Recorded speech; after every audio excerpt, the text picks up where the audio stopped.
তাৰমানে কেনেকুৱা হ'ল, মোৰ গাড়ীখন চালান কাটা আছিল।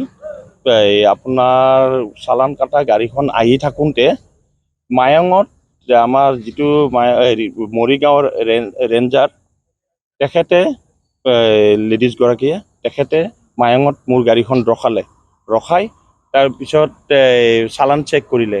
চালানত ডেট থকাৰ স্বত্তেও গাড়ীখন তেওঁ চালানত ডেট পাৰ হ'ব আপোনাৰ প্ৰায় আৰু 2-3 ঘণ্টা আছে, 3 ঘণ্টামান সময় ৰখাই ৰাখিছে।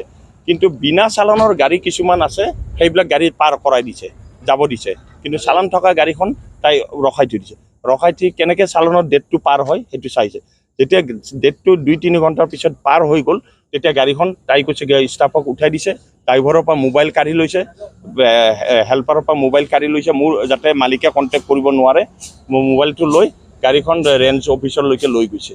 লৈ যাই মই পিছত খবৰ পালোঁ, আৰু আমাৰ যিটো মহলদাৰবিলাকে গম পালে, তেওঁলোকেও আগবাঢ়ি আহি কেনে কদমতলি জাগাটোত ৰখালে গাড়ীখন।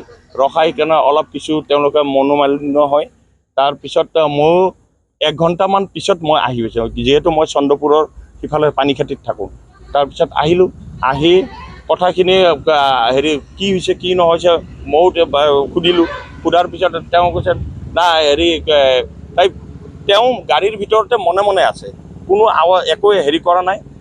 তাৰমানে শুনি আছে, কোনোবাই কুৱেশ্যন কৰি আছে বা এনে সুধি আছে, আপুনি কিয় গাড়ীখন আনিলে, চালান থকা গাড়ী। তাই কিন্তু কৈফিয়ত দিব পৰা নাই, বুজিছেনে। তাৰপিছত সেইটো কাৰণে শেষত যাই পুলিচ মাতি দিছে। দেখা পালে পাব্লিক বেছি হৈছে বুলি দেখা পালে গেডাৰিং হৈ গ'ল, আৰু বহুত মানুহে গোট খালে। তাই ভাবিছে তাই কিবা বিপদ বা কিবা হ'ব বুলি পুলিচক ইনফৰ্ম কৰিছে, আনি কেনে এতিয়া থানাত গাড়ীখন লৈ আহিছে। এইটো বালি লোড আছিল গাড়ীখন। গাড়ীখন আমাৰ বহা চেনমহল পৰা এইটো গুৱাহাটী যাব। কোনে ৰখাইছিল গাড়ীটো ৰখাইছে আপোনাৰ ৰেঞ্জাৰ বাইদেউ মৰিগাঁৱৰ। এইখন চালান।